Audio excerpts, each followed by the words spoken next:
দিল্লি শহরে মায়া আর তার ভাই মোহনের সাথে মোমো বিক্রি করত। নিজেদের মা বাবাকে ছেড়ে দুজনে দিল্লিতে রোজগার করতে এসেছিল। ওরা দেখল যে দিল্লিতে মোমোর ব্যবসা খুব ভালো ছিল। দিদি, ব্যাস এক সপ্তাহ হলো আর আমাদের খুব ভালো রোজগার হচ্ছে। আমি তো খুব খুশি দিদি। যদি তোমার কাজ এভাবে ভালোভাবে চলতে থাকে তাহলে আমরা খুব তাড়াতাড়ি মা বাবাকেও দিল্লিতে ডেকে নিতে পারি। মায়া আর মোহন খুব পরিশ্রম করে নিজেদের কাজ করছিল। আস্তে আস্তে ওদের দোকানের সামনে লম্বা লাইন পড়তে শুরু হয়ে যায়। ওদের দোকানের পাশেই কালা আর মন্টুর দোকানও ছিল। মন্টু ভাই, দেখছো ওদের দুজনকে? হ্যাঁ, এরা যদি এখানেই থাকে তাহলে আমাদের দোকান বন্ধ করে দিতে হতে পারে। আমি এই জায়গা 5 বছর ধরে দোকান চালাচ্ছি, আমি তো নড়বই না। যদি প্রয়োজন হয় তাহলে আমি ওদের উঠিয়ে দেব। হ্যাঁ কালা, আমিও তোমার সাথেই আছি। ওদের এখান থেকে উঠিয়ে দিতেই হবে। কিছু মাস পরে মায়া আর মোহনের মা বাবা দিল্লি চলে আসে। মা বাবা, তোমাদের দেখে খুব আনন্দ হচ্ছে। বাবু, তোমাদের উন্নতি দেখে আমারও খুব খুশি হচ্ছি। একদিন কালা আর মন্টু হিংসের চোখে মোমোর দোকান দেখতে দেখতে কথা বলছিল। মন্টু, এবার তো কিছু একটা করতেই হবে। দেখো ভাই, খাওয়ার জিনিস, যদি কোনোভাবে কাস্টমাররা এদের খাবারের প্রতি বিরক্ত হয়ে যায় তাহলে ব্যাস ওদের ব্যবসা চৌপাট হয়ে যাবে। ওদের মোমোর বাসনে আমরা ইঁদুর মারার বিষ দিতে পারি। কালা, ইঁদুর মারার বিষ খেয়ে যদি কেউ মরে যায় তাহলে? কেউ মরবে না, আমি জানি। অল্প একটু দিয়ে দেব। একবার যদি কিছু লোক অসুস্থ হয়ে যায় তাহলে সব কাস্টমার পালিয়ে যাবে। বাহ, কি প্ল্যান ভেবেছো কালা ভাই, তোমাকে তো মানতেই হবে। মোহন, আজ আমাদের কাছে বেশি মোমোস বেঁচে নেই, এগুলো বাড়িতে নিয়ে যাই আর এগুলোই খেয়ে নেব রাতে। হ্যাঁ দিদি, আমিও খুব ক্লান্ত হয়ে গেছি, আর মা বাবাও আমাদের মোমোগুলো টেস্ট করতে পারবে। মায়া আর মোহন মোমো নিয়ে বাড়িতে পৌঁছয়। সমস্ত ইঁদুরের বিষ মেশানো মোমোগুলো মায়া, মোহন আর ওদের বাবা মা মিলে খেয়ে নিল। পরের দিন সকালে মা বাবার শরীর খারাপ হয়ে গেল। শরীর খারাপ হওয়ার জন্য ওদের হাসপাতালে ভর্তি করতে হলো। ওদের ফুড পয়জন হয়ে গেছে। ওদের বয়সের জন্য ওদের শরীর কমজোরি হয়ে যাচ্ছে। ডাক্তার, মা বাবা ঠিক হয়ে যাবে তো? এই মুহূর্তে আমি কিছুই করতে পারবো না। ভগবানের কাছে প্রার্থনা করো যাতে ওনারা ঠিকঠাক হয়ে যান। দিদি, আমাদের কাছে যা টাকা আছে তা দিয়ে কি মা বাবার চিকিৎসা হয়ে যাবে? জানি না মোহন, কিন্তু আমরা চেষ্টা করব যাতে মা বাবা তাড়াতাড়ি সুস্থ হয়ে যায়। তুমি ওনাদের সাথে থেকো, আমি দোকানে যাচ্ছি। মাসখানেক পর মায়া আর মোহনের মা বাবা সুস্থ হয়ে বাড়ি ফিরে আসে। কিন্তু মায়া আর মোহনের সব টাকা মা বাবার চিকিৎসায় খরচ হয়ে যায়। মায়া আর মোহনকে তাদের ঘর বাড়ি ছেড়ে একটা ছোট্ট বাড়িতে যেতে হলো। নিজের দোকান ছেড়ে ঠেলায় যেতে হলো। 4 বাটি মোমো বানানোর বদলে 1 বাটি মোমো বিক্রি হতো, ব্যাস। মন্টু ভাই, এদের সাহস তো দেখো। এত কিছু হওয়ার পরেও এখানে ঠেলা নিয়ে চলে এসেছে মোমো বিক্রি করতে। আর কিছু সময় এদের অবস্থা দেখে মনে হচ্ছে বেশি দিন টিকতেও পারবে না। সেই সময়ই ঠেলাতে কিছু কাস্টমার আসে। দিদি, কাল আপনাদের এখান থেকে 1 প্লেট মোমো খেয়েছিলাম আমি। মোমো খেয়েই আমার পেট ব্যথা একেবারে কমে গেল। আজ 2 প্লেট খাবো।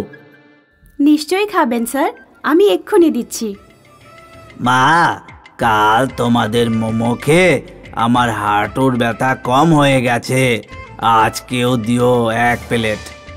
মোহন, তোমাদের মোমো খেয়ে আসার 1 বছরের পুরনো পায়ের ব্যথা ঠিক হয়ে গেছে, আর আমার বউয়ের কোষ্ঠকাঠিন্য হচ্ছিল সেটাও ঠিক হয়ে গেছে। এমন কি জাদু আছে তোমাদের মোমোতে যে অসুস্থ ঠিক হয়ে যাচ্ছে? হ্যাঁ, আজ 10 প্লেট প্যাক করে দাও, পুরো পরিবারকে খাওয়াবো। মন্টু ভাই, আমার তো দোকান বন্ধ করে গ্রামে ফিরে যাওয়ার অবস্থা হয়ে উঠেছে। সব কাস্টমাররা শুধু মোমো খায়। আমার শরীর খারাপ করার চেষ্টা করলাম কিন্তু এখান তো উল্টোই হচ্ছে, ওদের মোমো দিয়ে তো লোকজনের শরীর ঠিক হয়ে যাচ্ছে। মায়া আর মোহনের উন্নতি আকাশ ছুঁয়ে যাচ্ছিল। এখন ওদের কারিগরের দরকার পড়ল, আর কালা আর মন্টু হাত জোড় করে ওদের কাছে ক্ষমা চাইল। ওরা সব সত্যি কথা বলে দিল। এসব শুনে মায়া প্রচণ্ড রেগে গেল আর ওদের কাজে রাখতে মানা করে দিল। কালা আর মন্টু কাঁদতে কাঁদতে ওদের দোকানে ফেরত চলে গেল আর গ্রামে চলে গেল। মায়া আর মোহন ওদের জাদু মোমোর জন্যে খুব নামি দামি আর ধনী লোক হয়ে গেল। অঞ্জু আর সাগরের পরিবার দিল্লির কাছে গোপালপুর নামের এক গ্রামে থাকত। ওর মা স্কুলে আয়ার চাকরি করত আর বাবা অসুস্থ হওয়ার জন্য বাড়িতেই থাকত। অঞ্জু, রিমোট দে, আমি ফাইট দেখছিলাম, তুই মাঝখানে কোথা থেকে এলি? বাবা দেখো না, আমি জল খেতে গেছিলাম, সেই ফাঁকে ও রিমোট নিয়ে নিয়েছে। বাবা, ও 2 ঘন্টা ধরে ফাইট দেখছে, আমি রিমোট দেব না। তোর যত বাজে বাজে সব নাটক রোজ হয়, একদিন না দেখলেই বা কি হয়? নিজেদের মধ্যে ঝগড়া না করে এক এক করে নিজেদের জিনিস দেখে নাও। তোরা দুজন আবার লড়াই শুরু করেছিস। মা, আজ তুমি এত তাড়াতাড়ি চলে এলে, স্কুল কি আজও বন্ধ? হ্যাঁ বাবু, স্কুল আজ আবার বন্ধ। জানি না কবে খুলবে, মনে হয় এই চাকরি ছাড়তে হবে। আজ তোরা কি খাবি বল? মা, আজ রাজমার ভাত খাবো। আপনার হাতে রাজমা ভাত খেতে খুবই ভালো লাগে। কিছুদিন পর অঞ্জু আর সাগরের মার চাকরি চলে গেল। এবার কি হবে মা? আমরা কি না খেয়ে মরে যাব? না সোনা, এমন বলে না, আমরা নতুন কিছু কাজ খুঁজবো। মা, দিল্লি গেলে কেমন হয়? রাজমা আর ভাতের দোকান খুলবো ওখানে। আমার বন্ধু রাজুর বাবার দিল্লিতে ছোলে ভাটুরার দোকান আছে। রাজু বলছিল ওর বাবা প্রতি মাসে 40,000 টাকা করে রোজগার করে।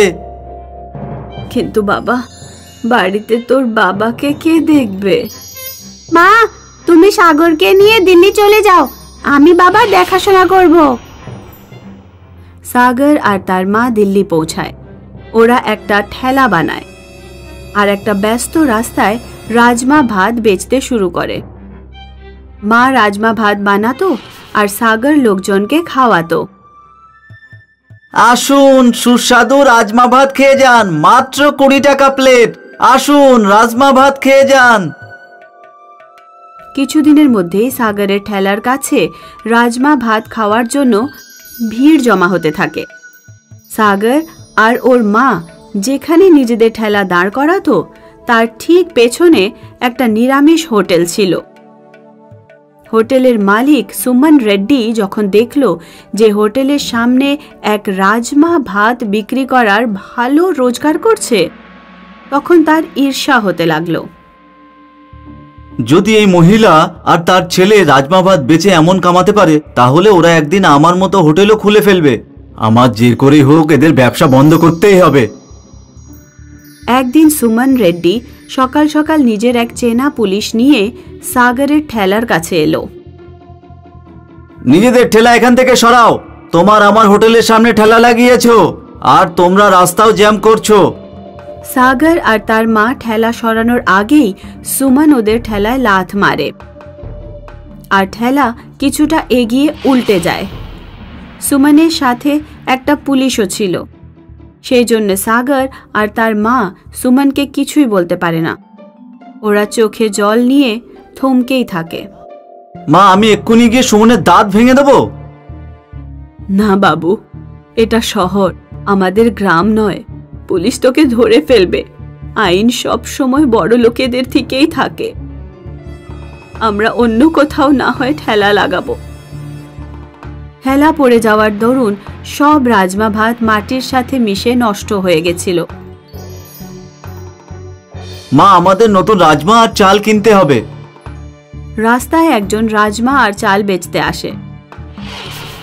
দাদা, রাজমা আর চালের দাম কত? নিয়ে নিন দিদি ভাই, আপনার জন্য কম করে দেব। সাগর আর ওর মা একসাথে 20 কিলো রাজমা আর 20 কিলো চাল কিনে নেয়। পরের দিন যখন ওরা রাজমা ভাত বানিয়ে এক কাস্টমারকে দিল, তখন কাস্টমার বলল, আপনার রাজমা ভাতে চিকেনের গন্ধ পাচ্ছি। রাজমা ভাতে চিকেনের স্বাদ? এটা কি করে হয়? সাগর আর ওর মা রাজমা আর ভাত খেয়ে দেখে। তাদেরও মনে হয় যেন সুস্বাদু চিকেন খাচ্ছে। মানুষের মধ্যে রাজমা ভাতে চিকেনের স্বাদের কথা ছড়িয়ে পড়ে, আর দূর দূর থেকে মানুষ সাগরের ঠেলায় এসে রাজমা ভাত খেতে থাকে। ভিড় এত বেড়ে যায় যে ওরা অঞ্জুকেও ডাকতে বাধ্য হয়। মাত্র 20 টাকার রাজমা ভাতে চিকেনের স্বাদ? কে না ছাড়তে চাইবে এটা? রাজমা ভাতে চিকেনের স্বাদের কথা সুমনের কানেও পৌঁছয়। এরা নিশ্চয়ই চালাকি করে রাজমা ভাতে চিকেন মেশাচ্ছে হয়তো। আমিও আমার খাবারে লুকিয়ে চিকেন মেশাবো, আর তাহলে আমার বিক্রিও অনেক বেড়ে যাবে। সুমনও নিজের শুদ্ধ নিরামিষ খাবারে চিকেন মেশাতে থাকে। একদিন এক বড় রাজনৈতিক দলের নেতা সুমনের হোটেলে খাবার খেতে আসে। সে খাবারে চিকেন পায়। এই হোটেলের মালিক, এটা কি? তুমি আমার খাবারে চিকেন মিশিয়ে আমার ধর্ম ভ্রষ্ট করছো। নেতা সুমনকে ধরে খুব পেটায় আর সুমনের হোটেল বন্ধ করিয়ে দেয়। ওদিকে সাগরের ঠেলাতে ননভেজ খাওয়ার লোক বেড়েই চলেছিল। অবশেষে বাধ্য হয়ে সুমন সাগরের মায়ের কাছে পৌঁছল। দিদি ভাই, আমি আপনার সাথে যা করেছি তার জন্য ক্ষমা চাইছি। আমার হোটেল আর চলছে না।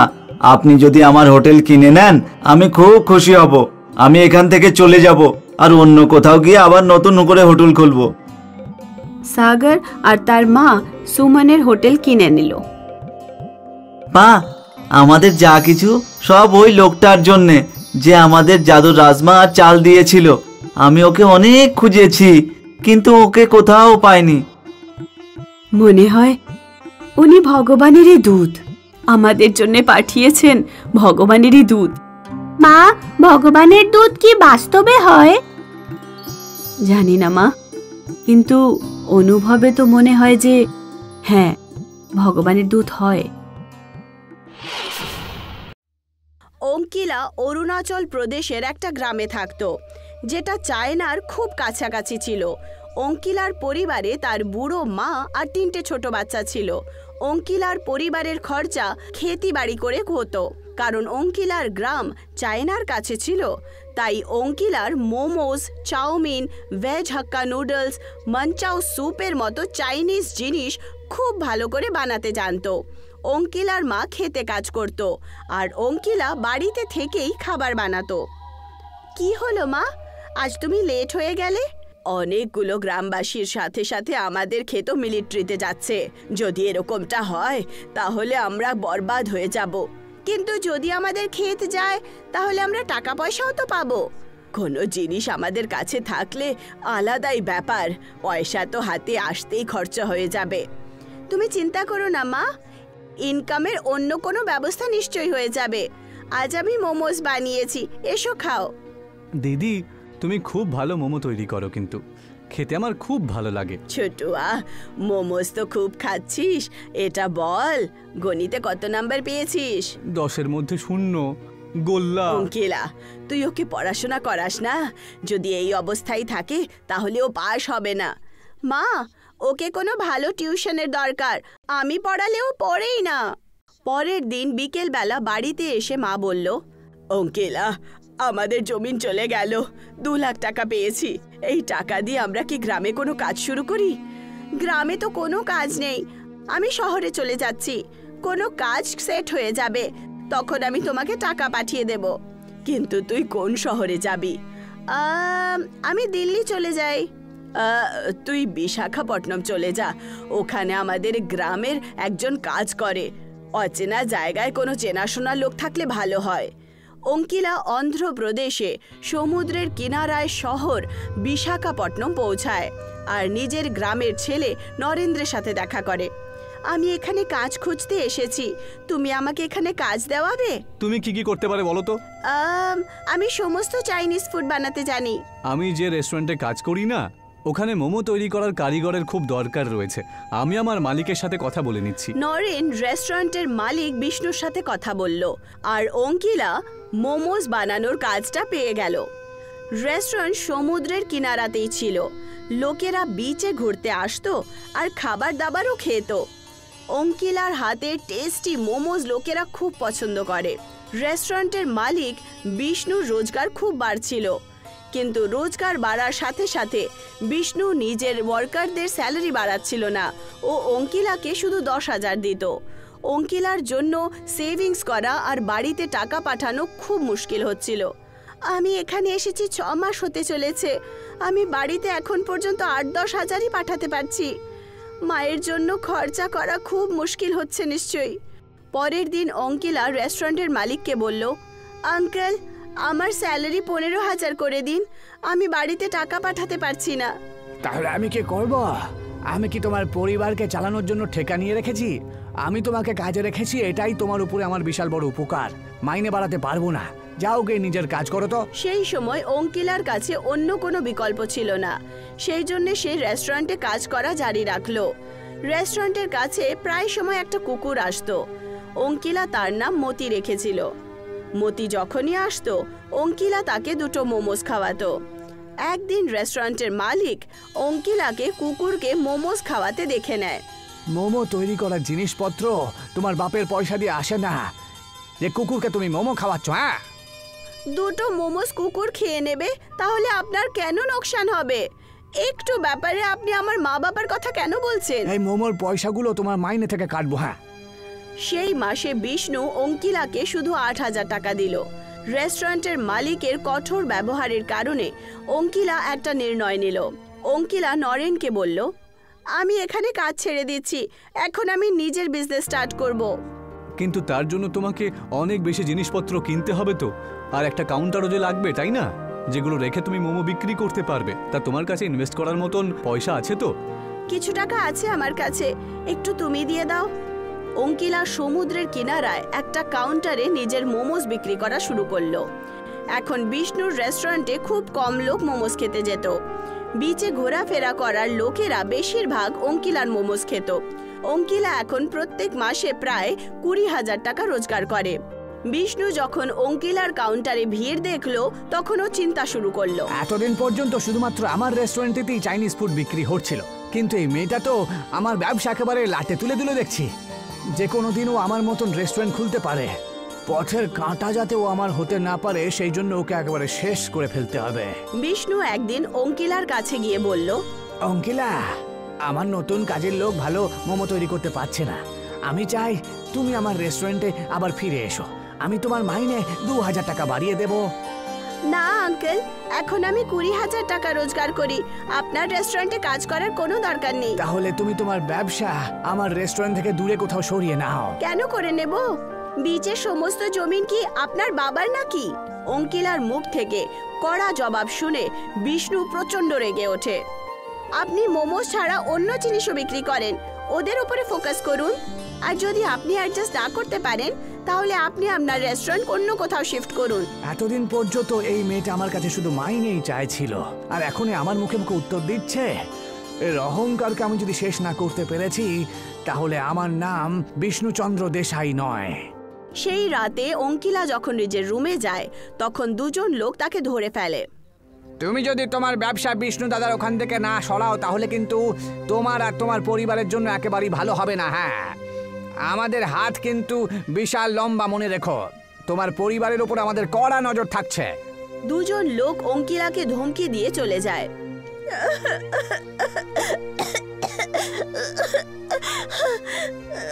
অঙ্কিলা অনেকক্ষণ পর শ্বাস নিতে পারলো। অঙ্কিলা ফোন করে নিজের মায়ের সাথে কথা বলে। তুই ভয় পাস না বাবু, এখানে কেউ আমাদের ক্ষতি করবে না। তুই নিজের কাজ জারি রাখ। তুই এক্ষুনি পুলিশের কাছে যা। অঙ্কিলা পুলিশের কাছে গিয়ে FIR করে। পুলিশ বিষ্ণুর কাছে যায়। বিষ্ণু দাদা, আপনি এখানকার সম্মানীয় মানুষ একজন। আপনি কি কারুর প্রাণ নিয়ে খুনি হতে চাইছেন তাহলে? আরে না না না না ইন্সপেক্টর বাবু, কারুর প্রাণ নেওয়ার আমার কোনো সংকল্প নেই তো। আমি তো শুধুমাত্র ওই মেয়েটাকে একটু ভয় পাওয়াতে চাইছিলাম। এরকম লোককে ভয় দেখানো, হুমকি দেওয়ার কাজ একদম করবেন না, না হলে আইনকে কিন্তু এই ব্যাপারে কাজ করতে হবে। ওই মেয়েটাকে নিজের মতন ব্যবসা করতে দিন, ঠিক আছে? পুলিশের যাওয়ার পর বিষ্ণু ভাবতে শুরু করলো। শক্তি দিয়ে দেখছি কাজ হবে না, আমি বিপদে পড়তে পারি, বুদ্ধি খাটাতে হবে আমাকে। কিছুদিন পর অঙ্কিলার কাছে একটা মেয়ে আসে। হ্যালো ম্যাম, আমি হিন্দুস্তান পে কোম্পানি থেকে এসেছি। প্লিজ আপনি আমাদের কোড স্ক্যানার লাগিয়ে দিন। এর জন্য তো টাকা যাবে। এটা ফ্রি আছে, আপনি আমাকে আপনার মোবাইল দিন, আমি এক্ষুনি অ্যাকাউন্ট লিংক করে দিচ্ছি। অনেকগুলো কাস্টমার্স অনলাইন পেমেন্ট করার কথা বলতো, সেই জন্য অঙ্কিলা ভাবলো যে ওকে স্ক্যানার লাগিয়ে নেওয়া উচিত। অঙ্কিলা নিজের মোবাইল মেয়েটাকে দিয়ে দিল। মেয়েটা একটা হ্যাকার ছিল যাকে বিষ্ণু পাঠিয়েছিল। মেয়েটা অঙ্কিলার ব্যাংক অ্যাকাউন্টের সমস্ত টাকা শেষ করে দেয়। এই নিন, হয়ে গেছে। পরের দিন অঙ্কিলা নিজের এটিএম থেকে টাকা বার করতে গেল, তখনও জানতে পারলো ওর অ্যাকাউন্টে একটা টাকাও নেই। অঙ্কিলা সঙ্গে সঙ্গে ব্যাংকে গেল আর নিজের অ্যাকাউন্টের ব্যাপারে জিজ্ঞাসাবাদ করলো। ব্যাংকওয়ালারা তাকে বলল যে তার সাথে অনলাইন ফ্রড হয়েছে। অঙ্কিলা বুঝতে পেরে যায় যে হিন্দুস্তান পেওয়ালি মেয়েটা তাকে ধোঁকা দিয়েছে। অঙ্কিলা পুলিশ স্টেশনে মেয়েটার রিপোর্ট লিখিয়ে দেয়, কিন্তু মেয়েটার কোথাও খোঁজ পাওয়া গেল না। অন্যদিকে বিষ্ণু অঙ্কিলার কাউন্টারও চুরি করিয়ে দিল, যাতে অঙ্কিলার সমস্ত জিনিস রাখা ছিল। অঙ্কিলার কাছে এখন ইনভেস্টমেন্টের টাকাও ছিল না আর নাই কোনো জিনিস। ও কাঁদতে কাঁদতে নরেনের কাছে গেল। আমি বরবাদ হয়ে গেছি নরেন। আরে কি হলো অঙ্কিলা, তুমি কাঁদছো কেন? অঙ্কিলা নরেনকে সমস্ত ঘটনা শোনালো। তুমি কি আমাকে 10,000 টাকা দিতে পারবে? নরেন দুদিন আগেই গ্রাম থেকে এসেছিল। আমাকে ক্ষমা করে দিও অঙ্কিলা, আমি পরশু নিজের বোনের বিয়ে দিয়ে এসেছি, আমার সব পয়সা বিয়েতেই খরচ হয়ে গেছে গো। অঙ্কিলা বিচে বসে কাঁদতে শুরু করলো। তক্ষুনি ওখানে সেই কুকুর মতি এলো, যাকে অঙ্কিলা মোমোস খাওয়াতো। আজ আমার কাছে তোকে খাওয়ানোর জন্য কিছুই নেই, আমি খুব খারাপ অবস্থায় আছি। মতি হঠাৎ করে একটা দেবতায় পরিণত হয়। আমি সমুদ্রের দেবতা বরুণ, আর কুকুরের রূপ ধারণ করে বিচে ঘোরাফেরা করে মানুষের পরীক্ষা নিই। আপনি আমাকে দর্শন কেন দিলেন? আমি তো কখনো পুজো পাঠও করি না। ঈশ্বর সবসময় কোনো জীবিত প্রাণী রূপ ধারণ করেই পরীক্ষা নিতে আসেন। বরুণ দেবতা অঙ্কিলাকে কিছু বীজ দিলেন। এই বীজগুলো সমুদ্রের বালিতে ছড়িয়ে দিও, সেখান থেকে যে চারাগুলো বেরোবে সেখান থেকে মোমো বেরিয়ে আসবে, আর সেই মোমোগুলো শুধুমাত্র তুমিই নিতে পারবে। এইটুকু বলে বরুণ দেবতা গায়েব হলেন। অঙ্কিলা বীজগুলো মাটিতে পুঁতল আর পরের দিনই গাছ চলে এলো, যার মধ্যে মোমোজ লেগেছিল। অঙ্কিলা মোমোজগুলো নিল আর একটা পাত্রে জমা করলো আর মোমোজ বিক্রি করতে শুরু করলো। ওই মোমোজে সেম টেস্ট ছিল যেটা অঙ্কিলার বানানো মোমোজে ছিল। বিষ্ণু যখন জানতে পারলো যে অঙ্কিলা মাটিতে মোমোজের গাছ উঠিয়েছে, তখন সে রাত্রিবেলা মোমোজ ভাঙতে গেল। বিষ্ণু নিজের পুরো শক্তি লাগালো, কিন্তু একটাও মোমোজ ভাঙলো না আর না গাছ মাটির থেকে উঠলো। বিষ্ণু বাজার থেকে কিছু বিষাক্ত পোকা আনলো, যেগুলো ফসল খারাপ করে। ও মোমোজের গাছের মধ্যে ওই পোকাগুলো ছেড়ে দিল। এইবার হবে আসল খেলা। কিন্তু তা সত্ত্বেও একটা সমুদ্রের ঢেউ আসলো আর সমস্ত মোমোজের গাছ থেকে পোকামাকড় নিয়ে গেল। বিষ্ণু একটা ট্রলিতে অনেকগুলো লাকড়ি ভরে নিল আর সেই লাকড়িগুলোকে মোমোজের গাছে ফেলে দিল, আর তারপর সে তার উপরে পেট্রোল দিয়ে আগুন লাগিয়ে দিল। বিষ্ণুর মনে হলো এখন কাজ হয়ে যাবে, কিন্তু তক্ষুনি বিচে খুব জোরে বৃষ্টি শুরু হলো আর আগুন বুঝে গেল। এই বৃষ্টিটাকে এখনই নামতে হলো। তক্ষুনি নরেন ওখানে পৌঁছে গেল। এসব আপনি এখানে কি করছেন বাবু? অঙ্কিলা তো আমাকে বলেই ছিল যে এই মোমোগুলো কোনো ঈশ্বরের বরদান, কোনো ক্ষতি করতে পারবে না কেউ। আরে আমি হলাম নাস্তিক, আমি এইসব দেবতাদের কথা শুনে আর বরদানের কথা শুনে কোনো ভয় পাই না, বুঝেছো? আমি আমার জীবনে সবকিছু অর্জন করেছি নিজে পরিশ্রম করে, আর আমি তোমাকে অঙ্কিলার এই ফ্রি মোমোগুলোকে শেষ করে দেখাবো। হ্যাঁ। তক্ষুনি অঙ্কিলা ওখানে পৌঁছায়। বিষ্ণু আঙ্কেল, আপনি আমার মোমোজের গাছগুলোকে লোকসান কেন করছেন? নয়তো আমি আবার পুলিশের কাছে যাব আর আপনার নামে এফআইআর করব। যদিও বারবার পুলিশের কাছে চলে যায় তাহলে আমার ইমেজ একেবারে নষ্ট হবে। এখন আমার এখান থেকে চলে যাওয়াটাই ঠিক হবে। তুমি ভুল বুঝছো অঙ্কিলা, আমি তো শুধুমাত্র এখানে এই মোমোগুলোকে দেখতে এসেছিলাম। তোমার যদি ভালো না লাগে তাহলে আমি এখান থেকে চলে যাচ্ছি। নরেন, তুমি আমার সঙ্গে চলো তো। বিষ্ণু নরেনকে নিজের সাথে নিয়ে বাড়িতে পৌঁছলো। নরেন, একটা কাজ করে দে আমার হয়ে। তুই কিরকম কাজ? তুই তোর গ্রামে যা তো, আর যেভাবেই হোক অঙ্কিলার মা আর ওর ভাইকে অসুস্থ করে তোল যা তো। ওরা যেই একবার অসুস্থ হয়ে যাবে না, তখন অঙ্কিলাকে ওদের দেখাশোনা করার জন্য বাড়িতে ফিরতেই হবে। আর এমন ভাবি অঙ্কিত আমার রাস্তা থেকে সরে যাবে, তাই না? আর এই কাজের জন্য আমি তোকে 50,000 টাকা দেবো রে। আর তুই যদি বারণ করেছিস না, তাহলে আমি তোকে কাজ থেকে বের করে দেব। নরেন খুব মুশকিলে ছিল। সেই রাত্রিবেলাও ঘুমোলো না। হ্যাঁ ঈশ্বর, এখন আমি কি করি? কাজ তো আমি ছাড়তে পারবো না। আমার বউ বাচ্চারা না খেতে পেয়ে মরবে যে। মালিক যা বলেছে সেটা করা ছাড়া আমার কাছে তো আর কোনো উপায়ও নেই। পরে যা হবে সেটা আমি দেখে নেব। এই পাপটা তো আমি আর নিজে থেকে করছি না, তাই না? আমি বাধ্য হয়ে এই পাপ করতে হচ্ছে আমাকে। ঈশ্বর আমাকে ক্ষমা করে দেবেন। নরেন নিজের গ্রামে গেল আর অঙ্কিলার বাড়িতে মিষ্টির বাক্স নিয়ে গেল। অঙ্কিলার মা নরেনের মাসি ছিল। মাসি, আমি একটা নতুন মোটর বাইক কিনেছি, তার জন্য মিষ্টি নিয়ে এসেছি আমি। অঙ্কিলার মা নরেনকে খুব ভালো করে চিনত। খুব খুশির ব্যাপার সোনা। আর বলো, বাড়িতে সব ঠিকঠাক তো? আর অঙ্কিলা কেমন আছে? বাড়িতে সবাই তো ভালোই রয়েছে, আর অঙ্কিলারও ব্যবসা ভালোই চলছে এখন। আপনার মেয়ে সত্যিই খুব পরিশ্রম করতে পারে। এমন মেয়ে তো যার ভাগ্য ভালো সেই শুধুমাত্র পায়। কিছুক্ষণ কথা বলার পর নরেন চলে যায়। অঙ্কিলার মা আর তার ভাইয়েরা মিষ্টি খেয়ে নিল। ওদের 4 জনেরই জ্বর চলে আসে আর ওরা অসুস্থ হয়ে পড়ল। অঙ্কিলা নিজের পরিবারের দেখাশোনার জন্য বাড়িতে আসতে হলো। এখন আর আমাকে আর কেউ আটকাতে পারবে না। এই গাছগুলোকে উপড়ে ফেলে দিতে পারবো না তো কি হয়েছে, নষ্ট তো করতেই পারি। বিষ্ণু একটা রোড রোলার আনলো আর রোলার সে গাছের ওপরে চড়ালো, কিন্তু তা সত্ত্বেও গাছের কোনো লোকসান হলো না। রোলার চলে যাওয়ার পর গাছ আবার নিজের জায়গায় দাঁড়িয়ে পড়তো। বিষ্ণু রাগের চোটে পাগল হয়ে গেল। সে সামনে সেই কুকুর মতিকে দেখলো। বিষ্ণু নিজের রাগ কুকুরের ওপরে নামালো। আজকে আমি এই কুত্তাটাকে জীবন্ত ছাড়বো না। হ্যাঁ, বিষ্ণু কুকুরের ওপর রোড রোলার চড়াতেই যাচ্ছিল। তক্ষুনি কুকুর বরুণ দেবতায় পরিণত হলো আর বরুণ দেবতা বিষ্ণুকে রোলার সহিত উঠিয়ে সমুদ্রের মাঝখানে ফেলে দিলেন। বাঁচাও, বাঁচাও, আমি সাঁতার কাটতে পারি না, আমাকে কেউ বাঁচাও। বরুণ দেবতা তার কাছে গিয়ে বললেন, আমি তোমাকে রক্ষা করতে পারি, কিন্তু প্রথমে আমার কথা দাও যে অঙ্কিলার কাজে তুমি কখনো বাধাপ্রাপ্ত করবে না। আমি কথা দিচ্ছি, অঙ্কিলার ব্যবসায় আমি কোনো রকম বাধাপ্রাপ্ত করব না। ওর পয়সাও আমি ওকে আবার ফিরিয়ে দেব, আর ওর কাউন্টারটাও। তখন বরুণ দেবতা বিষ্ণুকে তুলে সমুদ্রের কিনারায় ফেলে দিলেন আর উনি ওখান থেকে অদৃশ্য হলেন। উনি অঙ্কিলার বাড়িতে পৌঁছলেন আর অঙ্কিলার পরিবারকেও সুস্থ করলেন। অঙ্কিলা শহর ফিরে এলো আর তার কাজকর্ম আগের মতোই চলতে শুরু করলো। শ্যাম আর রিমা স্বামী স্ত্রী ছিল। ওরা দুজন বাচ্চাদের সাথে মানালিতে থাকত।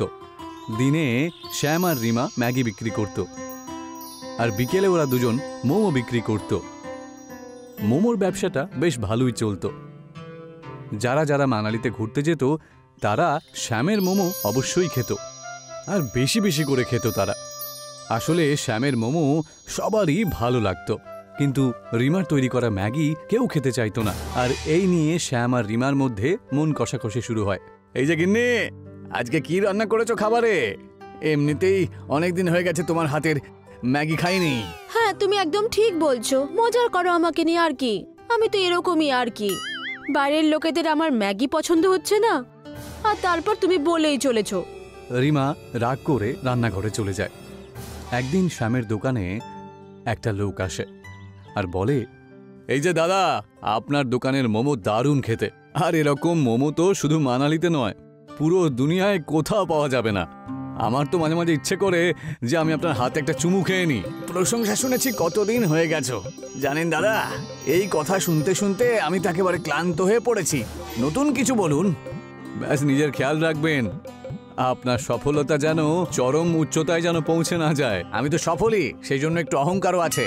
লোকটা এই কথা বলে ওখান থেকে চলে যায়। শ্যামের সফলতা দেখে আরও অনেকজন ওখানে মোমোর দোকান খুলে ফেলে আর বিক্রি করতে শুরু করে। মনে হচ্ছে আমাদের ব্যবসায় কারো নজর লেগেছে। আমি তোমাকে বলেছিলাম না, বেশি সবাইকে বলো না। দেখলে আমাদের ব্যবসা দেখেই কত লোকে মোমোর দোকান খুলে দিয়েছে। আরে তুমি এই নিয়ে বেশি ভেবো না। আরে লোকে ব্যবসা নয়, ব্যবহার দেখে কেনা বেচা করে। আর সেই সব লোকেরাই ব্যবসা আর ব্যবহার করে আমাদের থেকে এগিয়ে যাবে, আর আমরা কিচ্ছু করতে পারবো না। একটা না একটা উপায় আমাদেরকে বের করতেই হবে, না হলে তোমার কথা যে সত্যি হয়ে যাবে। শ্যাম রিমার কথায় কোনো গুরুত্ব দেয় না। কয়েকদিন পরে ওদের ব্যবসা একেবারেই বসে যায়। শ্যাম এই ব্যাপারে খুবই চিন্তিত হয়ে পড়ে। একদিন বাজার থেকে শ্যাম ব্যবসার জিনিসপত্র কিনতে গেছিল, তখনই তার অ্যাক্সিডেন্ট হয়ে যায় আর ওর খুব আঘাত লাগে। আর আঘাত গুরুতর হওয়ার কারণে ডাক্তার বলেছেন যে শ্যাম যেন 3 মাস পর্যন্ত রেস্ট নেয়। এখন আপনাকে একটু বেশি খেয়াল রাখতে হবে ওনাকে বলুন আগের মতো আর কাজ করতে পারবেন না, উনি একটু আরাম করেন যেন। শ্যাম কাজ না করতে পারার কারণে খুব কষ্ট পায় আর সংসারের দুর্গতি দেখে রিমাকে বলে ওঠে, আমাদের জীবনে এটা কি এমন সময় এলো বলো তো? আমি তোমাকে সাহায্য করতে পারছি না, তুমি একা এসব কি করে সামলাবে? এই সময় পরিবারে আমি সাহায্য করতে পারছি না বলে আমার খুব খারাপ লাগছে। তুমি বাড়ির চিন্তা করো না, আমি বাচ্চাদের ছুটি কাটাতে বাপের বাড়িতে পাঠিয়ে দিয়েছি। কিছুদিন আমি তোমার খেয়াল রেখে ঘর চালিয়ে নেব। কি ভালো হতো যদি আমি তোমাকে সাহায্য করতে পারতাম। রিমা নিজের ব্যবসা আবার শুরু করে দেয়। শ্যামের সাহায্য না পাওয়ার কারণে ও শুধু ম্যাগি বানিয়ে বিক্রি করতে পারত, আর ব্যবসা মোটামুটি ভালোই চলত। একদিন সকালে রিমা নিজের দোকান খুলেছিল, তখনই একজন গরিব বয়স্ক একজন ভদ্রলোক ভিক্ষা চাইতে রিমার দোকানে চলে আসে। আর সেই গরিব বুড়োটা রিমাকে দোকানে দেখে শ্যামকে খুঁজতে শুরু করে। মা, এখানে তো একটা ভালো মোমোওয়ালা দাঁড়িয়ে থাকতো, ওই লোকটা কোথায় গেল? অনেক দিন হয়ে গেছে ওই লোকটা আমাকে মোমো খাওয়ায়নি। হ্যাঁ, ও আমার স্বামী। ওর কিছুদিন আগে অ্যাক্সিডেন্ট হয়ে গেছে, তাই আমরা এখন শুধুমাত্র ম্যাগি বেচি। আমি আপনাকে ম্যাগি খাওয়াচ্ছি, আপনি এটাই খান। রিমা ওই গরিব বুড়োটাকে ম্যাগি খেতে দেয়। ম্যাগিটা খেয়েই বুড়োটা বলে ওঠে, দারুণ খেতে, এমন সুস্বাদু ম্যাগি আমি এর আগে কখনো খাইনি। তোমাদের 2 স্বামী স্ত্রীর হাতে না একেবারে জাদু আছে। ঈশ্বর তোমাদের মঙ্গল করুক মা। গরিব বুড়োর কথা শুনে রিমার খুব ভালো লাগে আর ও ম্যাগির টাকা চায়। আচ্ছা, ধন্যবাদ। আচ্ছা, ম্যাগির টাকাটা দিন। পয়সা? কোন পয়সা? আমি কখনো তোমার স্বামীকে পয়সা দিইনি। আমি যখনই আসতাম ও আমাকে ফ্রিতেই মোমো খাওয়াতো। সকাল সকাল এসে দিনের শুরুটাই এরকম করে দিল এ। আজকে দিনটাই তো পুরো খারাপ হয়ে গেল। গরিব বুড়োটা ওখান থেকে যেই চলে যাচ্ছিল তখনই ও দাঁড়িয়ে পড়ে আর বলে ওঠে, আমি প্রায়ই তোমার স্বামীর হাতের মোমো খেয়ে ওকে একটা জাদুর তাবিজ দিয়ে যেতাম, আর সেটা দিয়েই তো ওর মোমোর ব্যবসা খুব ভালো চলতো। আমি সেই তাবিজই তোমাকে এখন দেব। গরিব বুড়োটা নিজের ঝোলা থেকে একটা তাবিজ বের করে। এই তাবিজটা তুমি তোমার দোকানে বেঁধে রেখো আর নিজের ব্যবসা চালাও। কিরকম তাবিজ? কই, উনি তো কখনো আমাকে এই ব্যাপারে কোনো কিছু বলেননি। এই নাও মা, আর এবার থেকে ম্যাগি আর মোমো একসাথে মিশিয়ে বানাতে শুরু করে দিও। তাহলে তুমি ম্যাগি ভালোই বানাও, আর তোমার স্বামীর সাহায্যে ম্যাগি আর মোমো মিশিয়ে তার ব্যবসা শুরু করো। এই কথা বলে গরিব বুড়োটা ওখান থেকে চলে যায়। রিমা বাড়িতে গিয়ে এই সব কথা শ্যামকে বলে। শ্যাম এই সব কথা শুনে বলে ওঠে, অনেক বছর আগে একজন গরিব বুড়ো বাবা আমাদের দোকানে এসেছিল। আমি ওনাকে মোমো খাইয়েছিলাম। তখন উনি আমাকে একটা তাবিজ দিয়েছিলেন, যেটা আমি আমাদের মোমোর দোকানে ঝুলিয়ে দিই, আর দোকান ভালোই চলতে শুরু করে। মনে হয় এটা সেরকমই কোনো তাবিজ হবে। উনি এও বললেন যে আমাদের ম্যাগি মোমো এসব বেচা উচিত, ম্যাগি আর মোমোর মিশ্রণ। যেমনটা উনি বলেছেন আমাদের তেমনটাই করা উচিত, তাহলে দেখবে আমাদের ব্যবসা আরো ভালো চলবে। শ্যামের কথা শোনার পর রিমা তার দোকানে সেই গরিব বাবার দেওয়া তাবিজটা ভালো করে বেঁধে দেয় আর ম্যাগি মোমো বানাতে শুরু করে দেয়। আর কয়েকদিনের মধ্যেই এই ম্যাগি মোমোর গল্প পুরো মানালিতে শুনতে পাওয়া যায়। রিমার হাতের ম্যাগি মোমো ট্যুরিস্টদের এতটাই ভালো লাগে যে ওরা সবাই বারবার চেয়ে চেয়ে খেত। আর অন্য মোমোর দোকানরা নিজেদের ব্যবসা বন্ধ করে ওখান থেকে চলে যায়। আর শ্যামের শরীরটাও আগের থেকে অনেকটাই ঠিক হয়ে গেছে। এবার থেকে আমিও তোমাকে সাহায্য করব, আমাদের ব্যবসা দেখো আরো ভালোভাবে চলবে। আমাদের ম্যাগি মোমোজ এখন সবার পছন্দ হচ্ছে। যদি আমরা আমাদের হাতগাড়িটা একটা ক্যান্টিনে বদলে দিই তাহলে আর অনেক ধরনের ম্যাগি মোমোজ বানিয়ে বানিয়ে বেচি, তাতে আমাদের মুনাফাও হবে। শুধু ক্যান্টিন নয়, আমরা বরং একটা মোমোর ভালো মতো ফ্যাক্টরি খুলে বসে থাকবো। তুমি সংসারটা খুব ভালোভাবে সামলে নিয়েছো, তাও আবার আমার না থাকা সত্ত্বেও। এর চেয়ে বেশি গর্বিত হওয়ার কারণ আমি কোনোদিনও পাবো না। শ্যাম আর রিমা দুজনে মিলে একটা বড় ম্যাগি মোমোর ক্যান্টিন খুলে নেয়। ওদের ব্যবসা আগের থেকে দ্বিগুণ ভালোভাবে চলতে শুরু করে আর ওরা খুব সুখে স্বাচ্ছন্দ্যে নিজের পরিবারকে নিয়ে বাস করতে শুরু করে।